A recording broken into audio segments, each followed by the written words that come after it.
লখিমপুৰত আৰম্ভ হৈছে উন্নত মানৰ এখন শিক্ষা প্ৰতিষ্ঠান। বহিৰাজ্যৰ শিক্ষা প্ৰতিষ্ঠানসমূহৰ সমপৰ্যায়ৰ শিক্ষা দিয়া হ'ব এই বিদ্যালয়খনত।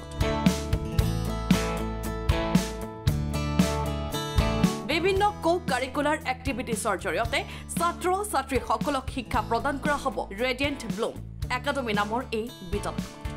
কো-কাৰিকুলাৰ এক্টিভিটিজত আমি খেলা ধূলাটো থাকিলেই, চিত্ৰাংকন থাকিলে, আৰু আমাৰ উদ্দেশ্যটো হৈছে যে ব্যক্তিত্বৰ বিকাশ।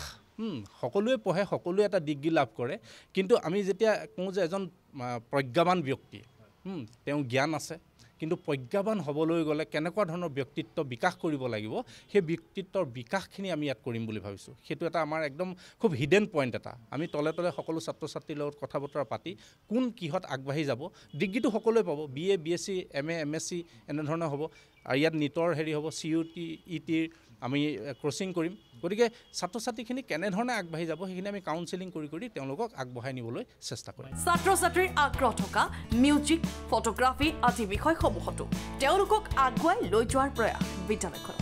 সাধাৰণতে আমাৰ শৈক্ষিক, মানসিক বা বৌদ্ধিক গোটেই সমূহ কথা কোৱা হয় বিদ্যালয়বিলাকত, কিন্তু দেখা যায় যে বহু ক্ষেত্ৰত খেলা ধূলাৰ ক্ষেত্ৰত ৰাপ নাথাকে, বা কোনোবা এজন ছাত্ৰ ছাত্ৰীৰ যদি চিত্ৰাংকনৰ ৰাপ, কাৰোবাৰ যদি ফটোগ্ৰাফীৰ ৰাপ, কাৰোবাৰ যদি গীটাৰ এখন বজোৱাৰ ৰাপ, এই বস্তুবিলাক কিন্তু হেৰি কৰিব আমি দেখা নাপাওঁ সাধাৰণতে। সেই ছাত্ৰজনী নিজাববীয়াকৈ আগবাঢ়ি যোৱাত বাধাৰ এটা সৃষ্টি হয়, বা তেওঁলোকে ঘৰুৱা পৰিৱেশতহে সেইটো হেৰি কৰে। কিন্তু আমি আমাৰ বিদ্যালয়ত যিখিনি পাঠ্যক্ৰম আছে, আমি এতিয়া ছায়েন্স, আৰ্টছ আৰু কমাৰ্চ 11ত এই তিনিটা আৰম্ভ কৰিম।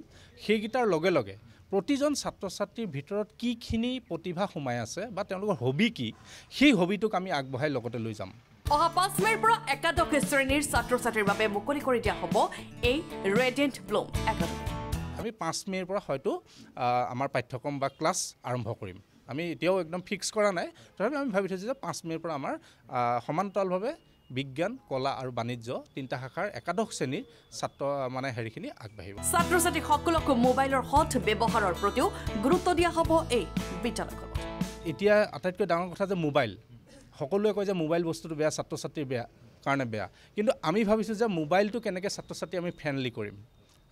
AI প্ৰযুক্তি আহি আছে, ডিপচি আহি আছে, গতিকে এই নতুন নতুন টেকন'লজিবিলাকৰ লগত আমি ছাত্ৰ ছাত্ৰীক কেনেধৰণে আগবাঢ়ি যোৱাত এই সময়ছোৱাত, সেইটো আমি লগে লগে এটা শিক্ষা দিম তেওঁলোকক। আমাৰ ইয়াত এটা ৰেষ্ট্ৰিকশ্যনৰ মাজত মোবাইল ব্যৱহাৰ কৰিব পাৰিব, একেবাৰে আমি নিষিদ্ধ নকৰোঁ, কাৰণ মোবাইলটো সকলোৱে বেয়া বুলি কয়, কিন্তু সকলোৰে জেপত মোবাইলটো থাকে। গতিকে তেনেকুৱা এটা বস্তু আজিৰ যুগত আমি নিষিদ্ধ নকৰোঁ, কিন্তু এটা সৎ ব্যৱহাৰ, আৰু সেইটোক কেনেধৰণে ছাত্ৰ ছাত্ৰীয়ে পজিটিভ দিশত আগবঢ়াই লৈ যাব পাৰে, সেই কথাখিনিক আমি গুৰুত্ব দিম। টাউন বাউণ্ডত থকা এই বিদ্যালয়খনত আছে ছাত্ৰ ছাত্ৰীৰ বাবে উন্নত মানৰ হোষ্টেলৰ ব্যৱস্থা।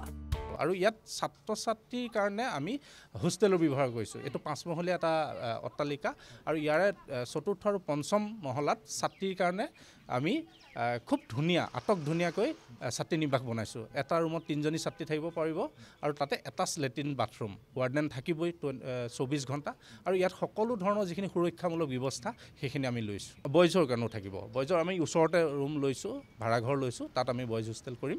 গতিকে দূৰ দূৰণিৰ ছাত্ৰ ছাত্ৰীৰ কাৰণে কোনো অসুবিধা নহয়, মাক দেউতাকে একদম এটা হোমলি বা ঘৰুৱা পৰিৱেশত পাব তেওঁলোকে। ইতিমধ্যে এই ৰেডিয়েণ্ট ব্লুম একাডেমীত চলি আছে একাদশ শ্ৰেণীৰ ছাত্ৰ ছাত্ৰীৰ বাবে নামভৰ্তিৰ প্ৰক্ৰিয়া।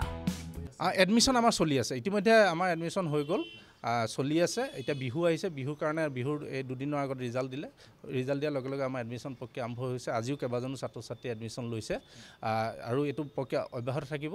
আপুনিও যদি আপোনাৰ সন্তানক এই বিদ্যালয়খনত উন্নত মানৰ শিক্ষা গ্ৰহণ কৰাব বিচাৰে, তেন্তে খেলমন্দিৰ শিৱ মন্দিৰৰ সমীপত থকা এই ৰেডিয়েণ্ট ব্লুম একাডেমীৰ সৈতে যোগাযোগ কৰক। 9954524397 আৰু 936572727 নম্বৰত। আমাৰ এড্ৰেছটো হ'ল লখিমপুৰৰ শিৱ মন্দিৰৰ ওচৰত। শিৱ মন্দিৰ বুলি ক'লে এটা বিখ্যাত শিৱ মন্দিৰ আছে।